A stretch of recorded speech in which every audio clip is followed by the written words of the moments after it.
He walked quietly across the lobby, head bowed low, pushing the janitor's cart as if apologizing just for existing in a skyscraper built of glass and ambition. Where million-dollar contracts were signed behind soundproof doors, there was a man nobody noticed.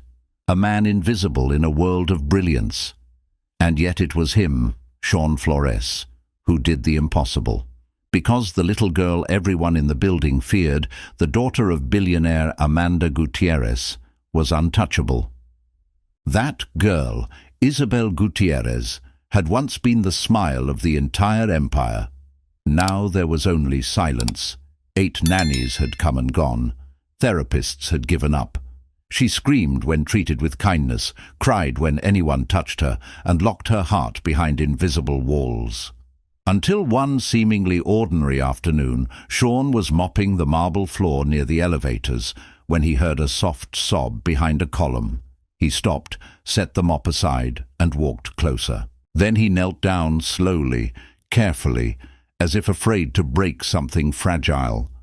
From the pocket of his shirt, he took out a small object, something that looked ordinary but somehow made the whole world stand still for a few seconds. And then, miraculously, the girl stopped crying. No one in the company knew what had just happened. No one knew that the man pushing the cleaning cart had once been a wonderful father until he lost everything. And Amanda Gutierrez, the powerful woman she was about to witness something that would change her life forever. But before we discover what happens next, don't forget to subscribe and turn on notifications so you never miss stories like this. Drop a comment below. Where are you watching from? Now let me tell you how Sean Flores ended up being the only person who could reach a broken child's heart. On the 30th floor of Pierce Global Dynamics in the heart of Manhattan, the glass walls reflected the light of the entire city below. In a silence so deep she could hear her own heartbeat, Amanda Gutierrez stood motionless, eyes fixed on her computer screen. On it was the 9th psychological report about her daughter Isabel. Patient completely rejects strangers. Severe PTSD symptoms. No response to cognitive behavioral therapy. No response to play therapy. Psychiatric intervention recommended. Suggestion: short-term hospitalization. Amanda slowly closed the laptop.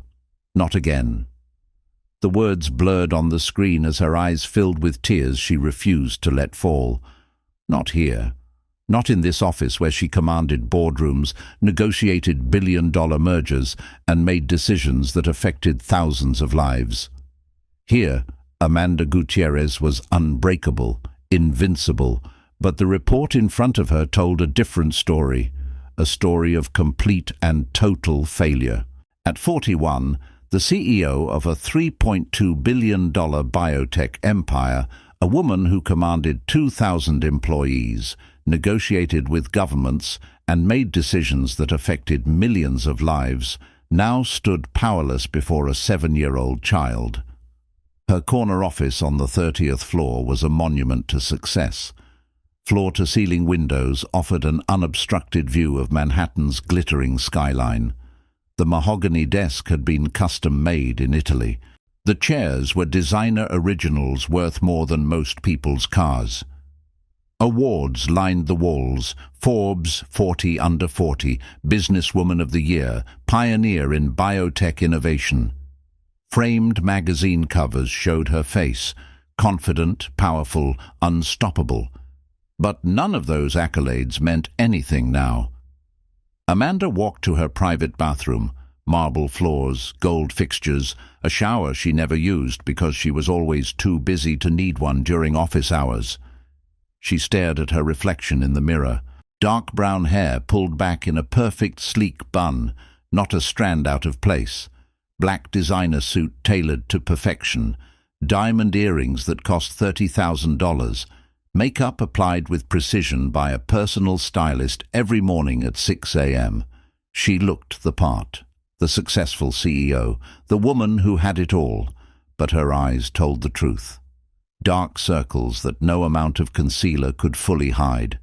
a tightness around her mouth from clenching her jaw through too many sleepless nights, and in her dark brown eyes, usually so sharp, so focused, there was something she'd never seen before. Defeat. Amanda splashed cold water on her face, ruining her makeup. She didn't care. What was the point of looking perfect when her world was falling apart? Since the day Richard Gutierrez, her husband, her daughter's father, and the family's anchor, died in a plane crash 3 months ago, Isabel had become a shadow of herself. Those eyes, only 7 years old, carried a hollowness most adults would never dare to face. Amanda walked to the floor-to-ceiling window, pressing her palm against the cold glass. 40 stories below, Manhattan pulsed with life. Yellow cabs weaved through traffic. Pedestrians hurried along sidewalks. The world kept moving, indifferent to the fact that hers had stopped the moment 2 officers appeared at her door with the news that Richard's private plane had gone down over the Atlantic. No survivors. She'd handled it the way she handled everything, with control, precision, and an iron will. She'd made the calls, arranged the memorial service, spoke eloquently about Richard's legacy to a room full of investors and colleagues. She'd been the picture of strength. But Isabel hadn't been strong. Isabel had shattered. And 3 months later, Amanda still didn't know how to put the pieces back together. 3 months earlier, Isabel had been the light of this office. She ran into her mother's room holding a drawing made with crayons. "Mom, look, I drew us. 3 people. You, Daddy, and me." Richard laughed, lifted his daughter into his arms, and spun her around. "Do you know your mom is the smartest woman in the world?" "I know," Isabel giggled, "but Daddy's the best." Richard had gasped in mock offense. The best? Just the best? Not the most handsome? The funniest? The strongest? Isabel had squealed with laughter as he tickled her. Okay, you're the best at everything." "That's better." Richard had set her down gently, then looked at Amanda with those warm brown eyes that had made her fall in love with him 15 years ago. "What about you, Mrs. Gutierrez? What do you think?" Amanda had smiled, walking over to wrap her arms around both of them. "I think we're the luckiest people in the world." And she'd meant it, every word. That was 3 months and a lifetime ago. Their laughter filled the room back then. Now only the hum of the air conditioner remained, and the cold scent of printer paper. The framed photos still sat neatly on the shelf, but the life inside them was gone. Amanda picked up the silver frame on her desk. The photo showed the 3 of them on a beach in the Hamptons last summer. Richard's arm around her shoulders, Isabel building a sandcastle at their feet, all 3 of them smiling like nothing could ever go wrong. She remembered that day with painful clarity. It had been August, brutally hot, but the ocean breeze made it perfect.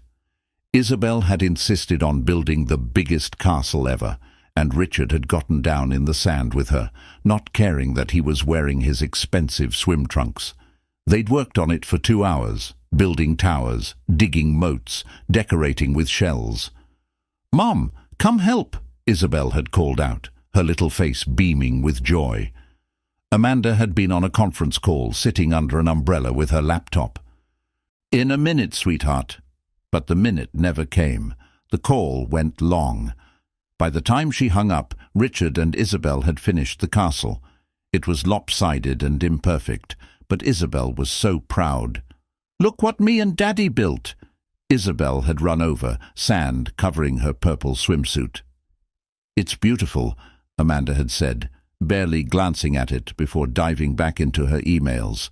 She'd been so focused on work, always so focused on work, and now she'd give anything, every dollar, every award, every achievement, for one more day building sandcastles with her family.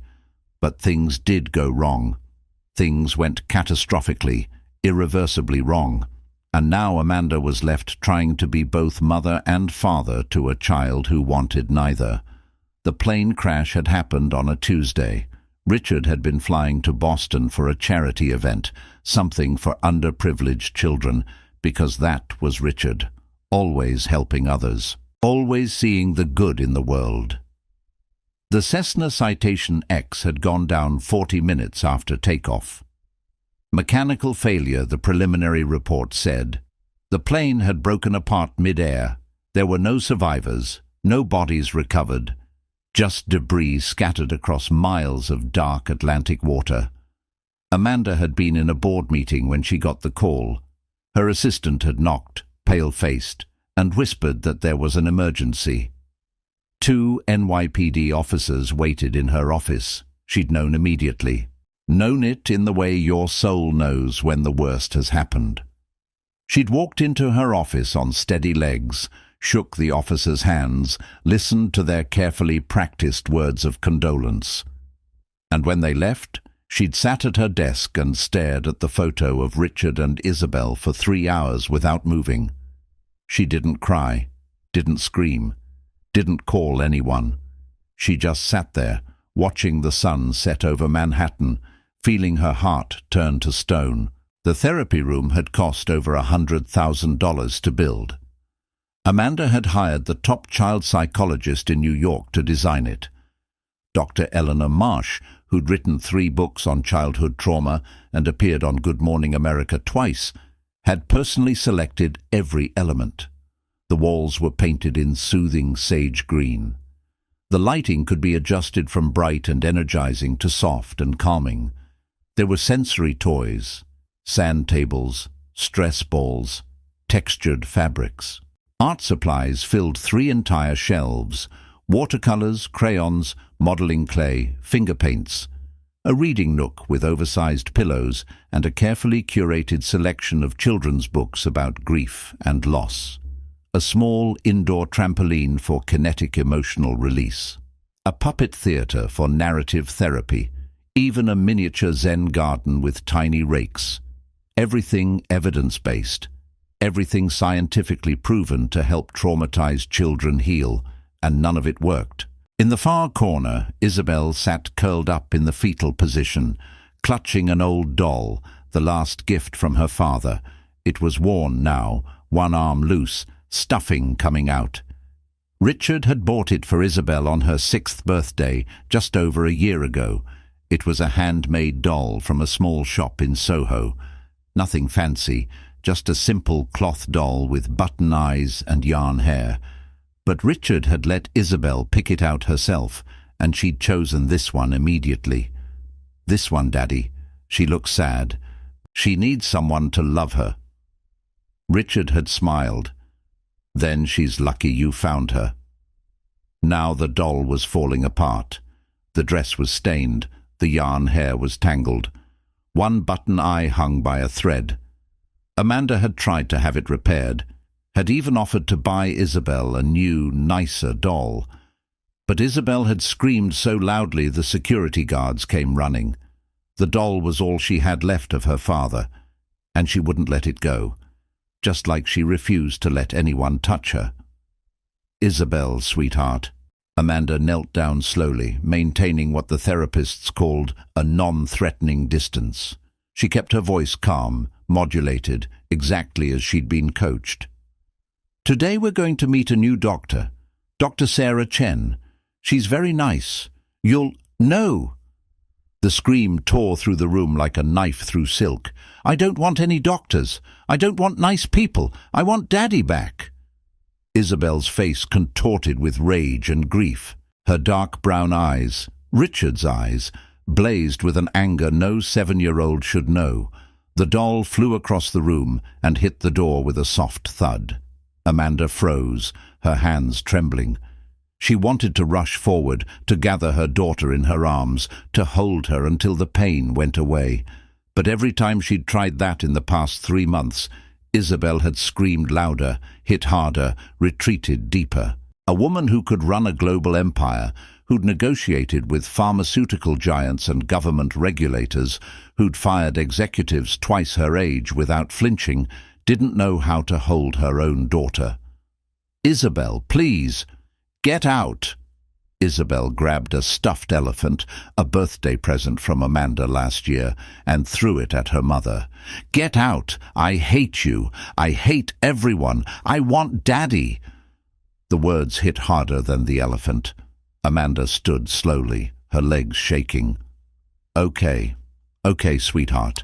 I'll be outside if you need me." Isabel turned her back, curling even tighter, making herself as small as possible. Amanda walked out, closing the door quietly behind her.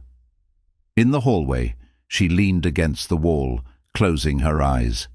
The child had built a wall around herself.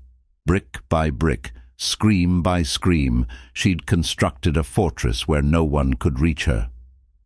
And no matter how powerful Amanda Gutierrez was, no matter how many billions she commanded, no matter how many experts she hired, she couldn't find the door in. She couldn't save her own daughter. For 3 months she had tried everything. Everything money could buy, everything experts recommended, everything desperate mothers do when they're watching their children disappear. The first nanny, Mrs. Martha from the Pemberton Agency, came with impeccable credentials. 25 years of experience with high-profile families, references from senators and celebrities, a calm, grandmotherly demeanor that was supposed to be comforting. She lasted 4 days. On day 4, Isabel had locked Mrs. Martha out on the penthouse balcony and hidden the key. Amanda had been in a meeting. By the time she found out, Mrs. Martha had been outside for 2 hours, pounding on the glass, her face red from crying. Isabel sat on the couch inside, watching her with empty eyes, not saying a word. "I can't do this," Mrs. Martha had said when Amanda finally let her in. "That child is disturbed. She needs professional help, not a nanny." The second nanny, Lisa Chen, specialized in special needs children. She had a master's degree in child psychology and had worked with autistic children, children with severe behavioral disorders, children who'd experienced trauma. She was patient, skilled, and came highly recommended. She lasted 6 days. On the 6th morning, Lisa woke up to find that Isabel had cut off a chunk of her hair while she slept. Not a little, a whole handful from the side of her head, leaving a bald patch the size of a fist. Lisa had screamed, waking up the whole apartment. Isabel stood in the doorway of Lisa's room, holding the scissors, expressionless. She didn't even look sorry, Lisa had told Amanda, her hands shaking. She just stared at me, like I was nothing, like hurting me meant nothing.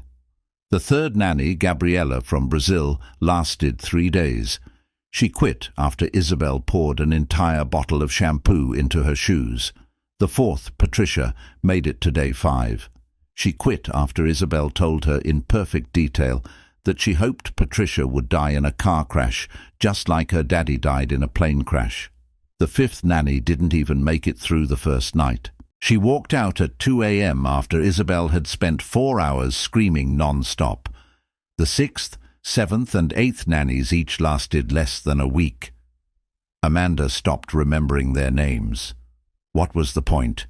They all left anyway, and the therapists were even worse.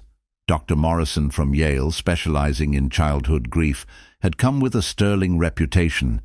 He'd written papers, given TED Talks, appeared on CNN as an expert. Amanda had paid him $500 an hour. For 5 sessions, Isabel sat in his office and didn't say a single word. Not one. She just stared at the wall while Dr. Morrison tried every technique in his considerable arsenal. Play therapy, art therapy, cognitive behavioral therapy. Nothing.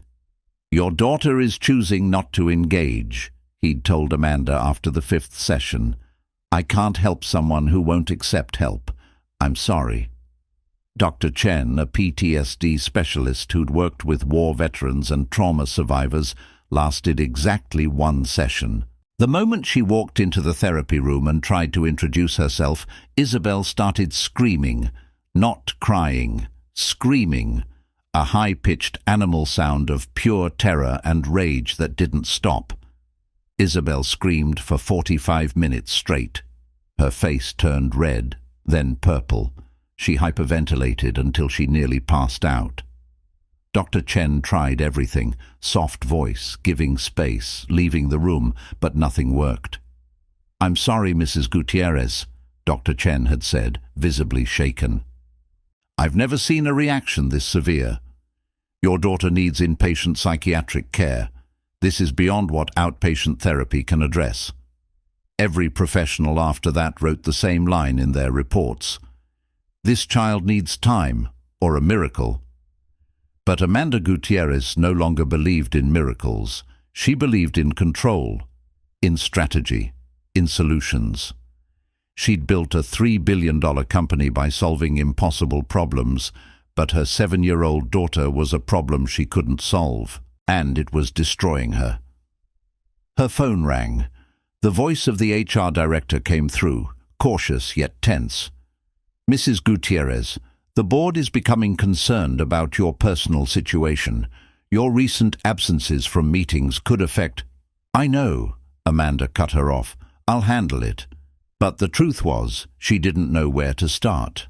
The board meeting last week had been a disaster. Amanda had been presenting the quarterly earnings report when her assistant interrupted. Isabel's school had called. Another incident. Isabel had bitten another child. Amanda had excused herself, promising to return in 15 minutes. She hadn't returned at all. By the time she got to the private elementary school on the Upper East Side, Isabel was sitting in the principal's office, blood on her mouth, eyes vacant. The other child, a boy named Marcus, was crying in his mother's arms, a bite mark on his forearm already turning purple.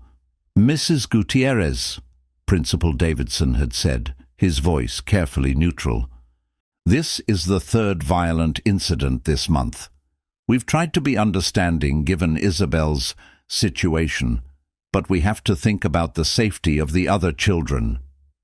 Translation: one more incident, and Isabel would be expelled. Amanda had taken Isabel home, tried to talk to her, asked her why she'd bitten Marcus. Isabel had just stared at her with those hollow eyes and said, "He was laughing. Nobody should be laughing." That night, Amanda had returned to the office at 9 p.m. to find an email from the board chairman. Subject line: "Concerns regarding leadership stability." The email was diplomatic but clear. The board was worried. 3 missed executive meetings, 4 cancelled investor calls. 2 major contracts had fallen through because Amanda hadn't been present to close the deals. The company stock was down 12% since Richard's death. Analysts were starting to ask questions. Competitors were circling. "We understand you're going through a difficult time," the email read, "but Pierce Global Dynamics needs a CEO who can be fully present. Perhaps it would be wise to consider a temporary leave of absence until your personal affairs are in order." A leave of absence. Polite corporate speak for "fix your life or we'll replace you." Amanda had deleted the email without responding, yet the woman who once controlled the world was losing the one thing she could never replace: her daughter, and maybe her company too. That night, Amanda sat alone in her office.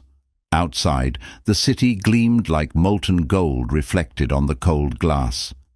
On her desk lay an old folder, wedding photos of her and Richard, pictures of baby Isabel, snapshots from their summer trip to Italy last year. Richard's voice echoed in her memory, deep, warm, gentle, like a distant melody. "You know, Amanda, you can be better than anyone else. But what I love most about you is how you love Isabel without ever needing to prove it." She smiled faintly, a trembling smile like a crack in flawless glass, because now she was failing at both, being a great CEO and being a whole mother. When the first tear in 3 months fell onto the desk, the lights of Manhattan shimmered in her eyes, as if the entire city were crying with Amanda Gutierrez. 6 a.m. The old apartment complex in Queens still lay shrouded in damp, cold darkness. The building was one of those pre-war walk-ups that should have been condemned decades ago. Peeling paint, broken mailboxes, a front door that didn't lock properly. The kind of place where nobody asked questions and nobody cared who you were or what you'd lost. The alarm had rung at 5:30. Sean Flores shut it off and sat up without turning on the light. He was used to the dark. It had been his only loyal companion for years. 38 years old, but he looked at least 10 years older. Silver streaks touched both temples, premature grey that had appeared in the months after Ethan died. His deep brown eyes held lines etched by sleepless nights and long years of loneliness. His face was lean, almost gaunt, the face of a man who forgot to eat more often than he remembered. The apartment was small, studio technically, though that was generous. 400 square feet of worn linoleum floors and water-stained walls. A kitchenette with a mini-fridge, a hot plate, and a sink that dripped constantly, no matter how many times he tried to fix it. A bathroom so small he could barely turn around. And in the main room, a twin mattress on a metal frame, a small table with one chair, and a dresser with drawers that stuck.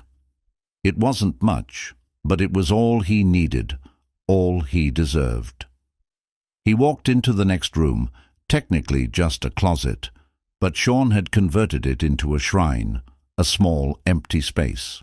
Just a single bed that had belonged to Ethan, still made up with the same Spider-Man sheets from 6 years ago. A small desk where Ethan used to do his coloring, and photos taped to the wall. So many photos. Pictures of a little boy at every age from newborn to 5. Ethan as a baby, bundled in a blue blanket, eyes squeezed shut. Ethan at 2, covered in spaghetti sauce, grinning with 4 tiny teeth.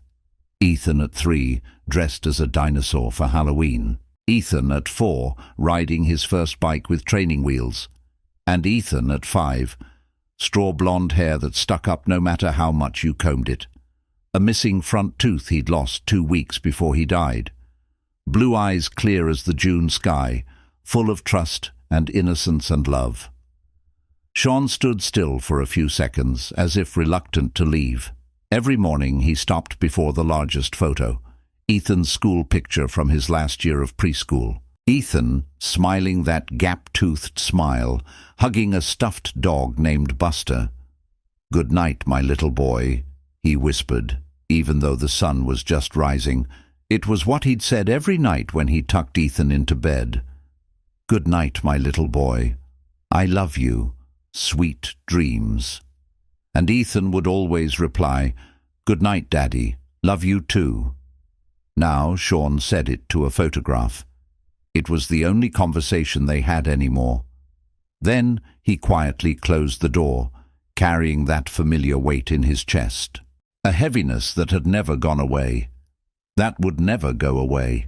Guilt, grief, the unbearable knowledge that his son was dead and he was still alive. 6 years earlier, the small apartment had once been full of laughter. "Daddy, look, I built a castle." 5-year-old Ethan sat in the middle of the floor, surrounded by a riot of colorful Lego bricks. The castle leaned slightly, ready to topple, but in his eyes it was a whole kingdom. Sean knelt down, smiling, and pulled his son into his arms. "It's beautiful. My boy's a genius architect." "You mean it, Dad?" "I mean it. You can be anything you want." "Then I'll build a castle for you to live in." "For me? Why is that?" "Because you deserve it. You're the best dad in the world." Sean said nothing more.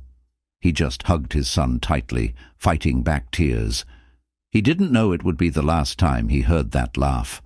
Now, in the packed subway car, Sean sat silently in a corner, wearing his navy blue janitor uniform. The Clean Core Solutions logo on his chest was frayed. People barely glanced at him. He was invisible, and he preferred it that way, because 6 years ago, Sean Flores had been someone else entirely.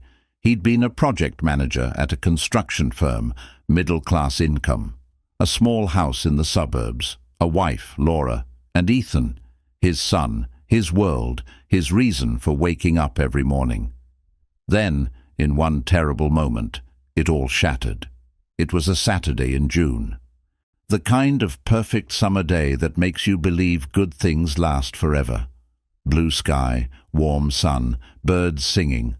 Sean had promised to take Ethan to the park, the big one with the swings and the slide and the sandbox. "We'll build the biggest sandcastle ever," Sean had told him at breakfast. "Bigger than my Lego castle. Way bigger." Ethan had been so excited he could barely eat his pancakes. But then Laura had asked Sean to run an errand first, pick up groceries for the barbecue they were hosting that evening. Sean said yes. He always said yes to Laura. "I'll be quick, buddy," Sean told Ethan, ruffling his blonde hair. 30 minutes, max. Then we'll go to the park right after. We'll have the whole afternoon." "Promise, Daddy." "Promise." Ethan had held up his pinky finger. Sean had hooked it with his own. "Pinky promise." But Sean wasn't quick. The grocery store was packed, everyone shopping for their weekend barbecues. The parking lot was full. The aisles were crowded. He'd forgotten the list Laura gave him and had to call her twice. The lines at checkout stretched back to the frozen food section. By the time he got through checkout, loaded the bags into the car, and drove home, 45 minutes had passed. He'd broken his pinky promise.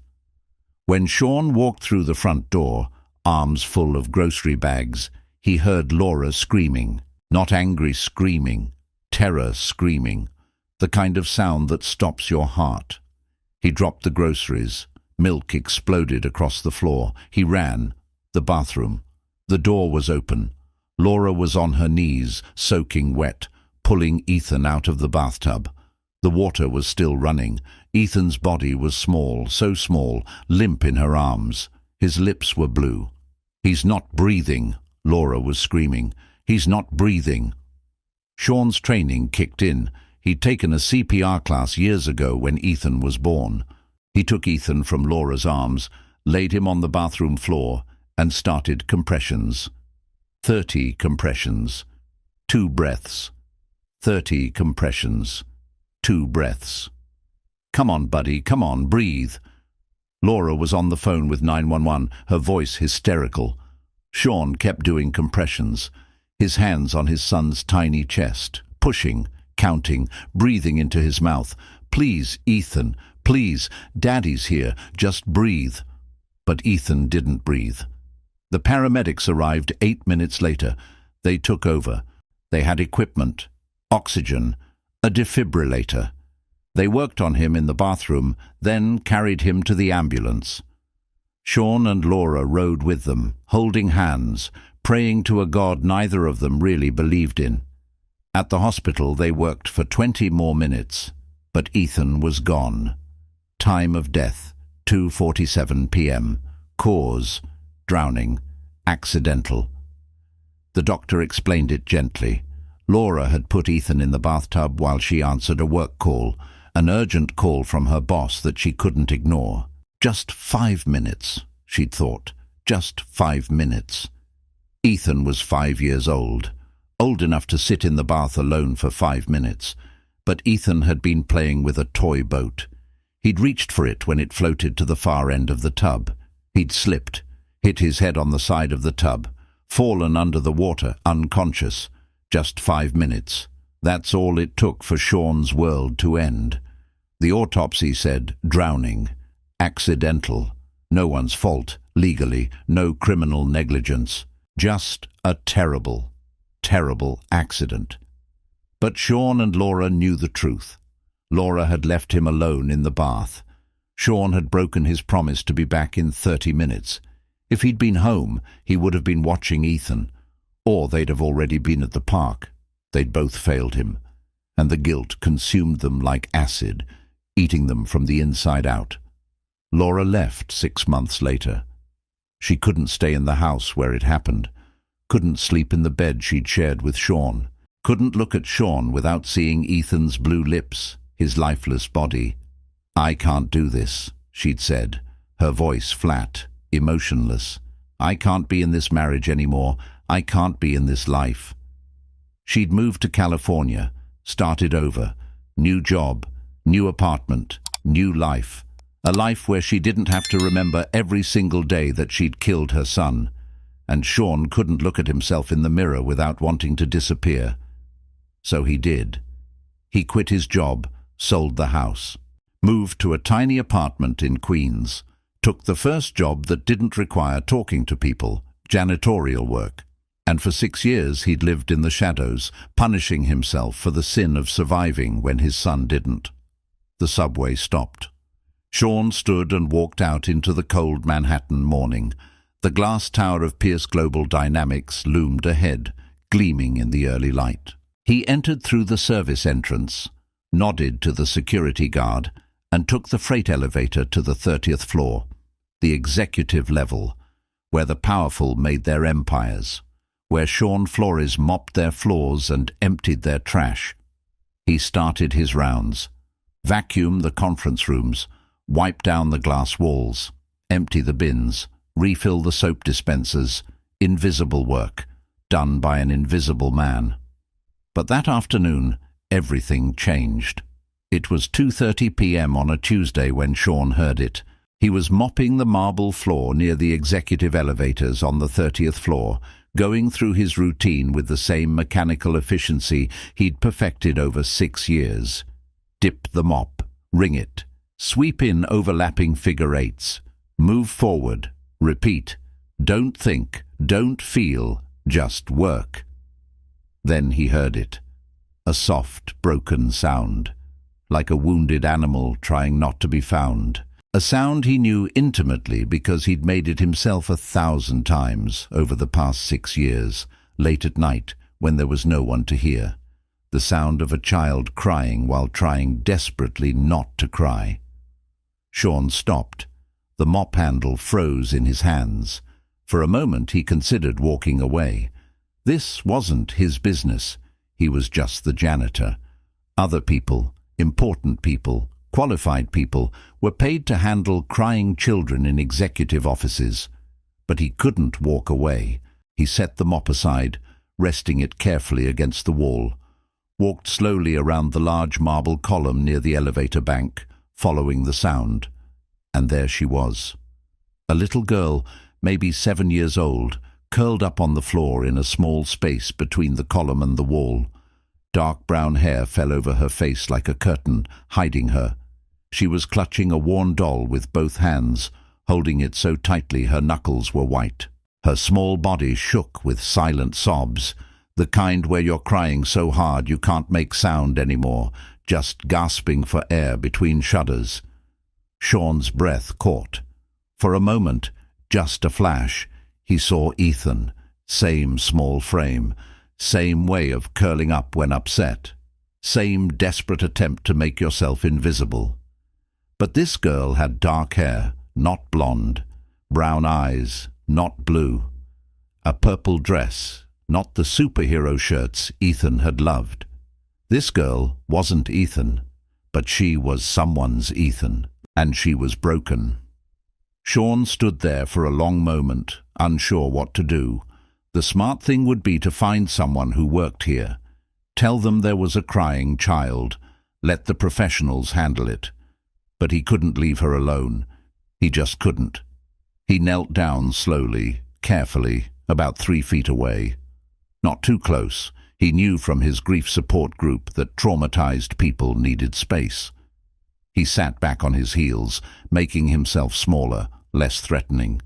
He didn't speak. Didn't reach out, just waited. After what felt like an eternity, the girl looked up. Her eyes were red, swollen from crying, dark brown eyes that should have been full of childhood joy, but instead were hollow, empty, dead. Eyes that had seen too much, lost too much, hurt too much. Sean recognized those eyes. He saw them in his own mirror every morning. "Are you okay?" Sean asked quietly, knowing it was a stupid question. Obviously she wasn't okay, but he didn't know what else to say. The girl didn't answer, just stared at him with those empty eyes, like she was looking through him at something beyond. Sean thought about what to say. What could he say? That it would be okay.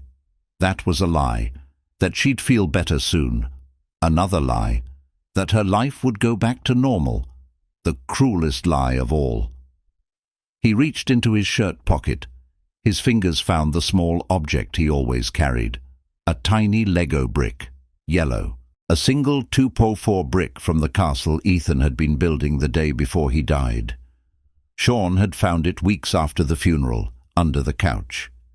He'd broken down crying, holding that tiny piece of plastic like it was made of gold, and he'd carried it every day since, in his pocket, over his heart, a reminder of what he'd lost, what he'd failed to protect. He held it out in his palm, the yellow brick resting in his rough, calloused hand. "My son used to build castles," Sean said softly, his voice rough with emotion. "Lego castles, huge ones that took up half the living room. This was his favorite piece. He said yellow bricks were magic, that they could make anything strong no matter how broken it looked." The girl's eyes fixed on the yellow brick. She stared at it like it was the only real thing in the world. "He said, if you put a yellow brick in the foundation, the whole castle would be strong," Sean continued.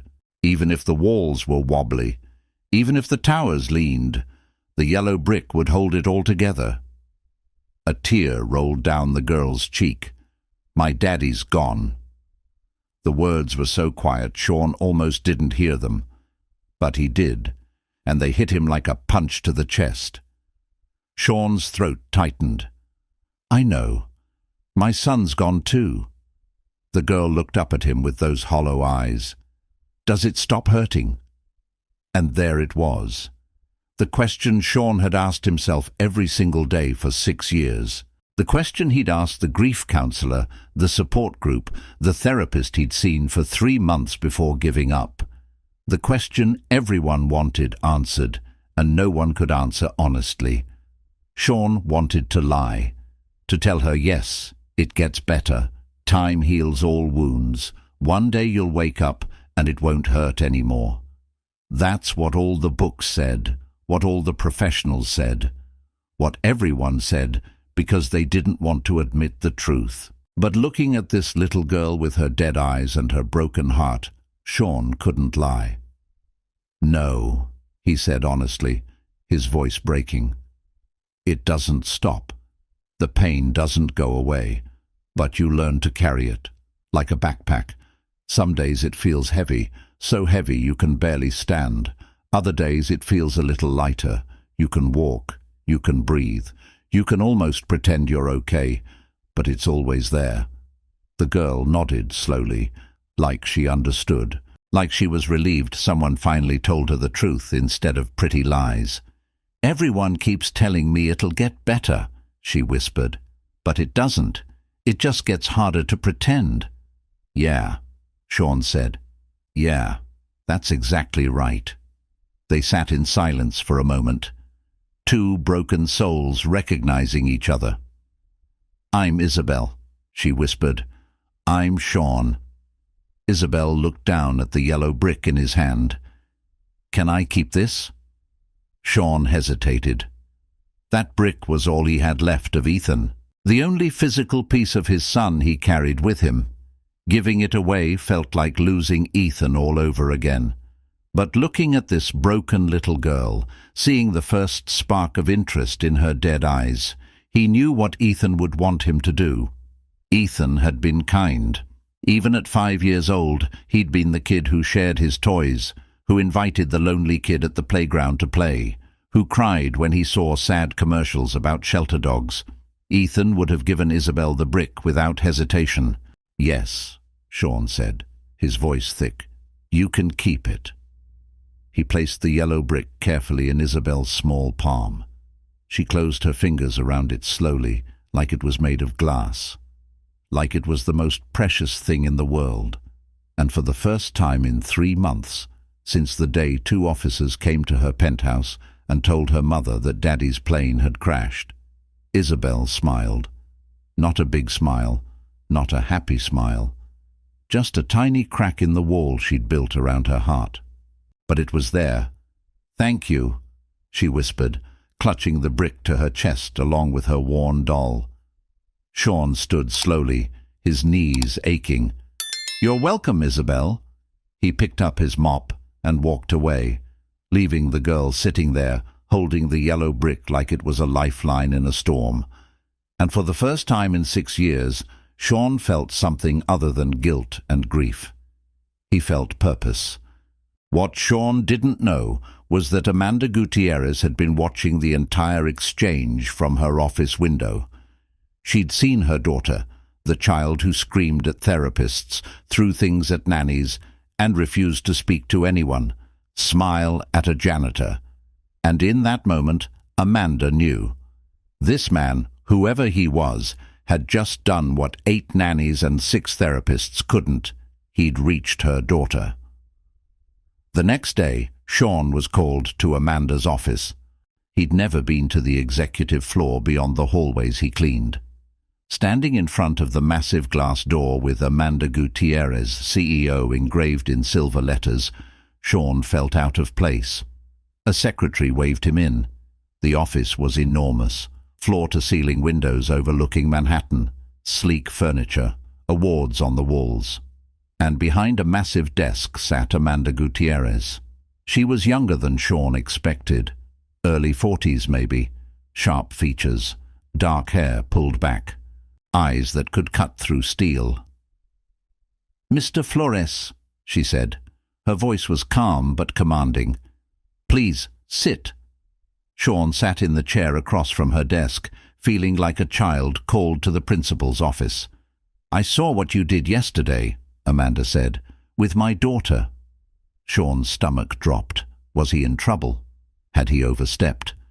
"I'm sorry if I—" "Don't apologize." Amanda's expression softened slightly. "You're the first person in 3 months who's made her smile. The first person she's spoken to willingly." Sean didn't know what to say. Amanda leaned forward. "I need your help." "My help?" "My daughter is broken, Mr. Flores. I've hired the best nannies, the best therapists, the best everything money can buy, and none of it has worked. But you, a janitor I didn't even know worked in this building, you reached her in 5 minutes." Sean looked down at his hands. "I don't know what I did. I understood what she was feeling." "How?" Sean hesitated. Then, slowly, he told her. About Ethan, about the accident, about the 6 years of grief and guilt. When he finished, Amanda was quiet for a long time. "I'm sorry," she said finally. "I can't imagine what that's like. I wouldn't wish it on anyone." Amanda stood and walked to the window, looking out at the city. "I'm failing her. I run a billion-dollar company, but I can't help my own daughter. I don't know what to do anymore." "You love her," Sean said. "That's what matters." Amanda turned to look at him. "Is it? Because love hasn't been enough." Sean thought about that, about all the nights he'd held Ethan, all the promises he'd made. Love hadn't been enough to save his son. But maybe— "Love isn't supposed to fix everything," Sean said quietly, "but it's supposed to be there when everything else breaks." Amanda's eyes glistened. She blinked quickly, composing herself. "I have a proposal," she said. "I want to hire you, not as a janitor, as Isabel's companion, friend, whatever she needs. I'll pay you whatever you want. Just please, help me reach my daughter." Sean stared at her. "You want to hire me to spend time with a 7-year-old? "Yes. I'm not a therapist. I'm not qualified. You're the only person she's responded to. That's qualification enough." Amanda's voice was desperate now. "Please, Mr. Flores, I'm begging you. Help me save my daughter."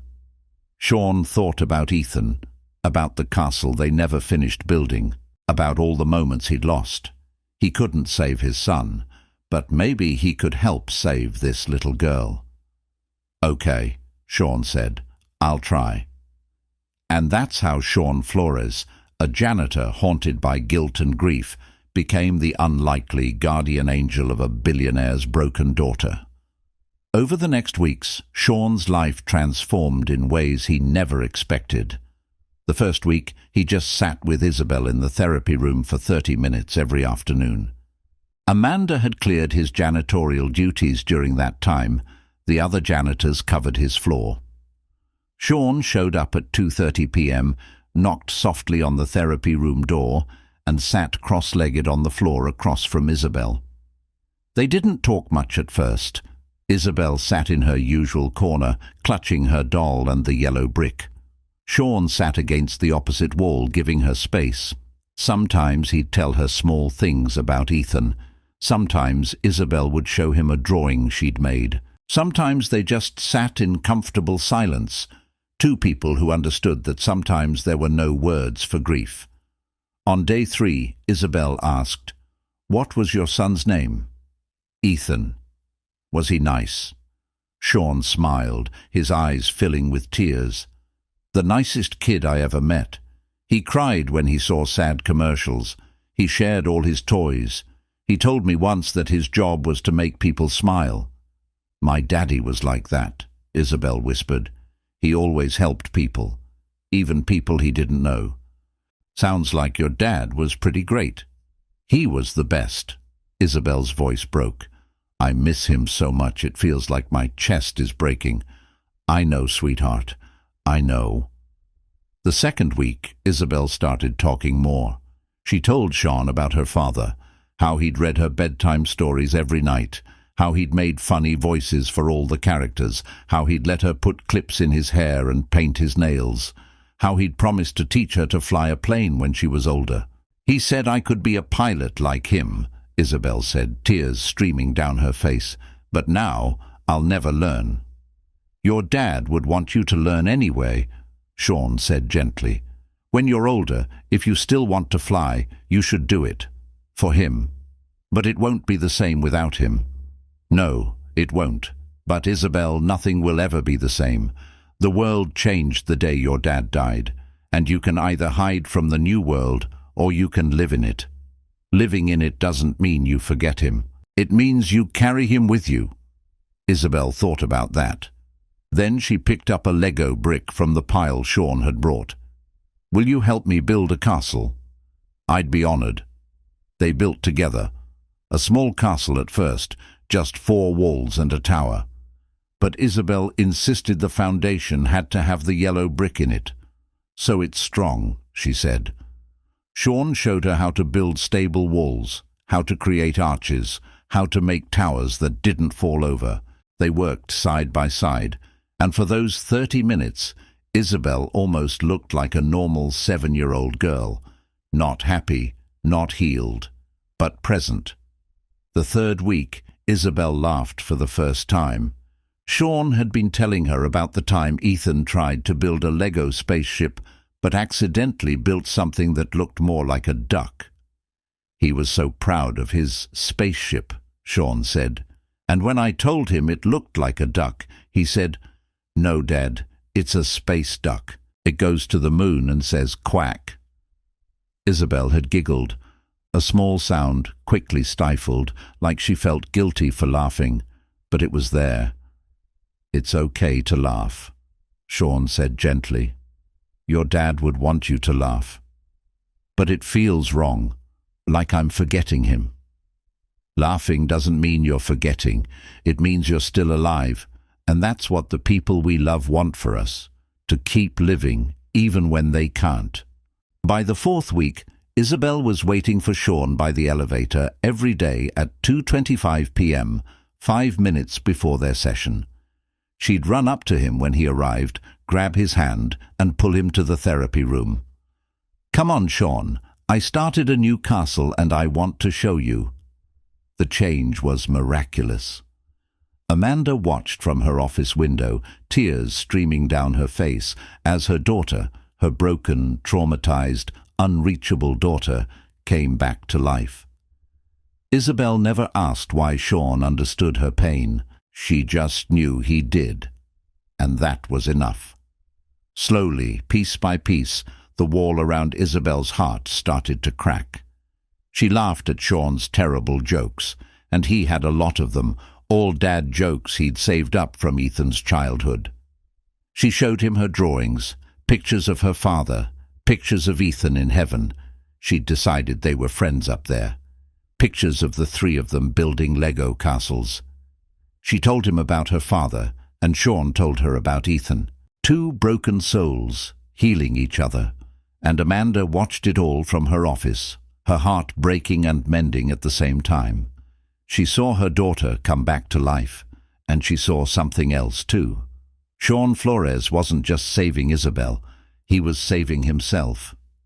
The way he smiled when Isabel laughed, a real smile, not the polite professional smile therapists gave. The way his eyes lit up when Isabel showed him something she'd built. The way he talked about Ethan now, not with the crushing guilt that had defined him for 6 years, but with love and fond memories. Isabel was giving Sean permission to remember the joy, not just the pain. And Sean was giving Isabel permission to keep living, even though her father couldn't. They were saving each other. 6 months later, on a Tuesday afternoon in March, Isabel ran into her mother's office without knocking, something she hadn't done since before Richard died. "Mom, Mom, look!" She was breathless, her dark brown hair flying behind her, her eyes, those eyes that had been dead for so long, sparkling with life. Amanda looked up from her laptop, her heart leaping. Every time Isabel smiled now, it felt like a gift, like seeing the sun after months of rain. "What is it, sweetheart?" Isabel held up a drawing. She'd been drawing a lot lately, with Sean's encouragement, and each picture showed a little more life, a little more color. This one showed 4 stick figures, one with long dark hair in a fancy dress, Amanda, one small figure with dark hair holding a yellow brick, Isabel, one figure in the clouds with angel wings and a big smile, Daddy, and one tall figure with silver-touched hair kneeling beside the small figure, Sean. "I drew us," Isabel said proudly. 4 people, you, me, Daddy in heaven and Sean. We're a family. Amanda's throat tightened. She walked around the desk and knelt down to Isabel's level, taking the drawing gently. Her hands trembled. "It's beautiful, sweetheart. The most beautiful thing I've ever seen." Isabel hugged her mother tight, and for the first time in 6 months, Amanda felt whole. Not the same whole as before. Richard's death had broken something that could never be repaired, but a new kind of whole, a different family, smaller in some ways, bigger in others. "Can we put it on the wall?" Isabel asked. "Absolutely, right next to my desk, so I can see it every day." That night, after Isabel had gone home with the evening nanny, a kind woman named Rosa who Isabel actually liked, Amanda stayed late at the office. She'd been doing that more often lately, not because of work stress like before, but because she wanted to. Because the office no longer felt like a cold corporate tower. It felt like the place where her daughter had come back to life. She found Sean in the therapy room. He was on his hands and knees, picking up scattered Lego bricks and sorting them by color into plastic containers. He was meticulous about it. Reds in one container, blues in another, yellows carefully set aside because those were special. He didn't hear her come in. Amanda stood in the doorway for a moment, just watching him. This man who'd been invisible 6 months ago. This janitor who everyone overlooked as they rushed to their important meetings and million-dollar deals. This broken father who'd lost everything and had been living like a ghost for 6 years. He wore his Navy janitor uniform still, though Amanda had offered to change his job title, give him an office, make him Isabel's official companion with a professional salary. He'd refused. "I like being a janitor," he'd said. "It's honest work, and it reminds me that the important stuff isn't the fancy titles or the corner offices. It's the people." Sean had wisdom that all of Amanda's education and success couldn't buy. He'd saved her daughter, and in doing so, He'd saved Amanda too. "Thank you," she said quietly. Sean looked up, startled. He started to stand, but Amanda waved him to stay seated. She walked over and sat down on the floor across from him, her expensive designer skirt be damned. "For what?" Sean asked. "For giving me my daughter back." Amanda's voice broke.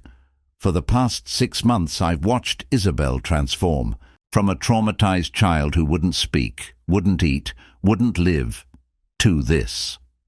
She gestured at the Lego castles around the room, the drawings taped to the walls, the signs of life and joy. "You did that." Sean shook his head. "I didn't do anything special. I just understood what she was feeling." "That's exactly what made it special." Amanda wiped her eyes. "Do you know how many professionals I hired? How much money I spent on experts with degrees and credentials and published books, and none of them could reach her? But you did. In 5 minutes, with a yellow Lego brick, you reached her." Sean looked down at the bricks in his hands.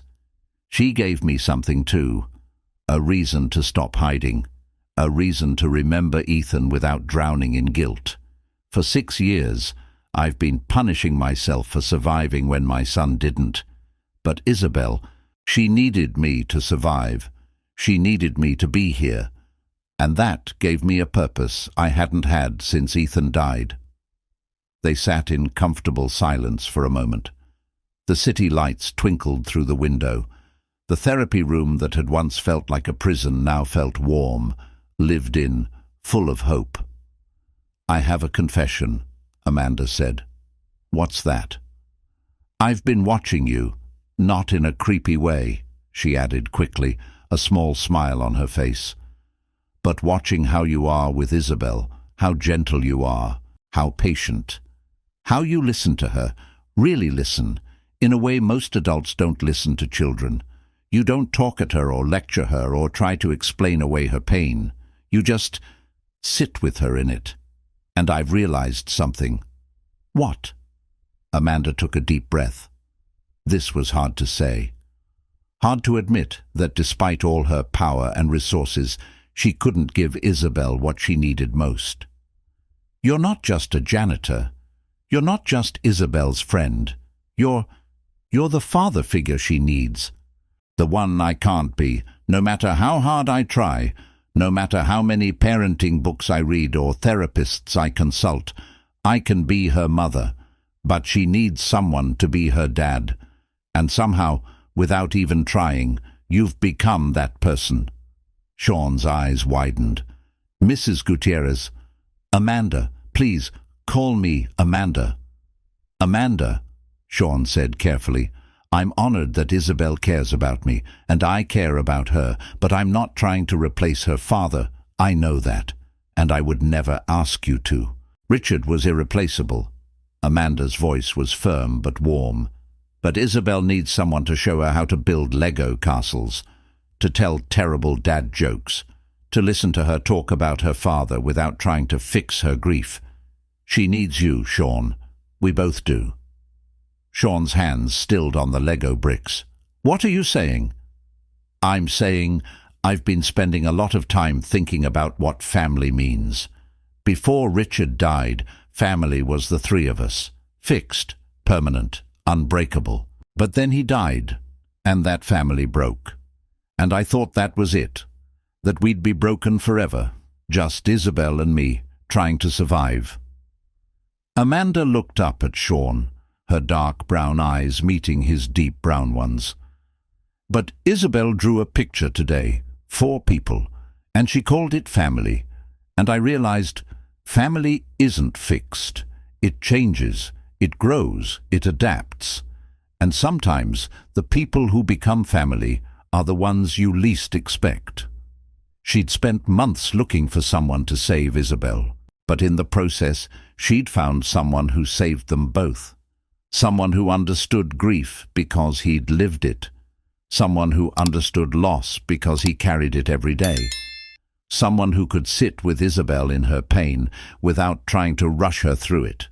Someone who, against all odds, had become essential to both their lives. A year later, Sean stood in Amanda's penthouse living room, watching Isabel play with a dozen other 8-year-olds at her birthday party. The transformation of the space was remarkable. What had once been a cold, minimalist showcase for expensive furniture was now warm and lived in. Children's artwork covered one wall. Photos filled the shelves, Isabel and Sean building Lego castles, Isabel and Amanda baking cookies, the three of them at Central Park. And in the center, in a frame of honor, the picture Richard had loved most. Him and Isabel laughing together. The penthouse had stopped being a museum to Amanda's success and had become a home. Isabel was laughing, running, alive. She wore a bright yellow dress, her choice, because yellow was the color of magic bricks. Her dark brown hair was in pigtails with yellow ribbons. She was playing tag with her friends, shrieking with joy when she got caught, the way normal 8-year-olds do. Sean watched with tears in his eyes. A year ago, this had seemed impossible. Isabel locked in her trauma, unreachable, dying inside. And now... "She's doing so well," Amanda said, walking up beside him. She'd changed too. Her hair was down more often now, in natural waves instead of the severe bun. She smiled more, laughed more. The lines of stress around her eyes had softened. She'd stopped trying to control everything and had learned to just live. "She's strong," Sean said, "like her mother." Amanda smiled and bumped his shoulder gently. "She's brave. Like someone else I know." They stood in comfortable silence, watching Isabel. It had become their routine, these quiet moments of just being together, no words needed. "And you?" Amanda asked softly. "How are you?" Sean thought about it, really thought about it. The grief was still there. It always would be. Ethan's absence was a permanent part of him now, like a scar that would never fade. But it didn't consume him anymore. He thought about Ethan every day, talked to him sometimes, in his head, told him about Isabel, about the castles they built, about the little girl who'd given him a reason to keep living, and he liked to think Ethan would be happy about that Ethan would want his dad to help another child, to be there for someone who needed him. The yellow brick he'd given Isabel, Ethan's magic brick, had done exactly what Ethan said it would. It had made something strong, not a Lego castle, but a bond between two broken souls, a foundation for healing. "I'm okay," Sean said honestly. "For the first time in 7 years, I'm okay. I still miss Ethan every single day. I still wish I could go back and change things. But I'm not drowning anymore. I'm living." Amanda's hand found his, her fingers intertwining with his. It was a gesture that had become natural over the past few months, small touches, hands held, shoulders brushed. A connection that had grown slowly, carefully, between two people who'd both loved and lost. "Good," Amanda said, her voice thick with emotion, "because we need you. Both of us." Sean looked at her, really looked at her, at this brilliant, powerful woman who'd been just as broken as he was, who'd trusted him when no one else would, who'd seen past the janitor's uniform to the grieving father underneath, who'd let him into her family when she had every reason to keep her walls up. Somewhere along the way, between the Lego bricks and the terrible jokes and the shared grief, he'd fallen in love with her. Not the desperate, needy love of two broken people clinging to each other, but the solid, steady love of two people who'd walked through fire and come out stronger. "I'm not going anywhere," Sean said, squeezing her hand, and he meant it. Amanda leaned her head on his shoulder, and they watched Isabel blow out the candles on her birthday cake. 8 candles plus 1 extra.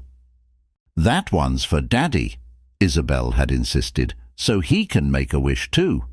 Later that night, after the guests had left and Isabel had fallen asleep clutching her new stuffed dog, she'd named it Ethan, Sean and Amanda sat on the penthouse balcony, looking out at the glittering Manhattan skyline. "Do you believe in second chances?" Amanda asked quietly. Sean thought about the question, about Ethan, who'd never get a second chance, about Richard, taken too soon, about all the things that could never be undone or fixed or brought back. But then he thought about Isabel, laughing at her birthday party, about himself, smiling for the first time in years, about this family they'd built from broken pieces. "I believe in new beginnings," Sean said. "Not second chances because we can't go back, but new beginnings, different paths, unexpected families." Amanda nodded. "Isabel asked me yesterday if you could be her dad. Not instead of Richard. She was very clear about that. Richard is her daddy in heaven, but she wanted to know if you could be her dad on earth." Sean's breath caught. "What did you tell her?" "I told her that was up to you and up to me, and that grown-ups need time to figure things out, but that I'd like that very much." She turned to look at him, her dark brown eyes shining with tears and hope. "So I'm asking you, Sean Flores, not as my employee, not as Isabel's therapist or friend or companion, but as someone I care about deeply. Could you see yourself being part of this family? For real?" Sean looked at this woman who'd changed his life, at the penthouse that had become a home, at the drawing on Isabel's wall showing 4 stick figures, a family. He thought about Ethan, who'd taught him that yellow bricks could make anything strong, who'd shown him that love doesn't end when someone dies. It transforms, it adapts, it finds new ways to matter. And he thought about what Ethan would want for him. Not guilt, not punishment, not a life lived in shadows. Ethan would want him to be happy, to love again, to be a dad again, in whatever form that took. "Yes," Sean said, his voice breaking. "Yes, I'd like that very much." Amanda smiled through her tears and kissed him, and on the balcony of a penthouse overlooking Manhattan, 2 broken souls found what they'd both stopped believing in: hope, healing, home, and the understanding that sometimes the people who save us are the ones we least expect, the invisible ones, the broken ones, the ones who understand that healing isn't about fixing what's broken, it's about learning to carry it together. Sean Flores had lost his son, Amanda Gutierrez had lost her husband, Isabel had lost her father. But together they'd built something new, not a replacement for what they'd lost, but a family forged from grief and hope and love. And in a therapy room on the 30th floor of Pierce Global Dynamics, a Lego castle stood on a shelf. At its foundation, visible through the clear base, sat a single yellow brick, holding everything together, just like Ethan said it would.